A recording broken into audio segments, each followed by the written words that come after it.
Ang sipag niyan. Nung na-inlove si Chris Aquino, ang sipag. Gusto niya lagi magpapayat. Ang sipag niya mag-workout. Nung gusto niya magpapayat, lakad. Lakad lang siya ng lakad. Ang sipag niya. Sobrang ang sipag maglakad. Nakalabas siya ng ABS.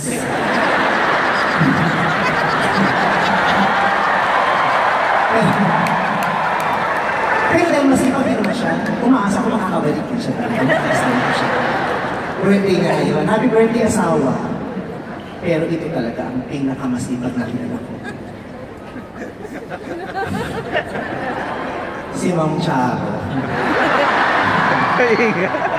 Huwag na naman palabas, wala naman siya dito. Eh, si Ma'am Charo, kinukwento talaga sa akin. Oo, kwento sa akin ni Tita Malu.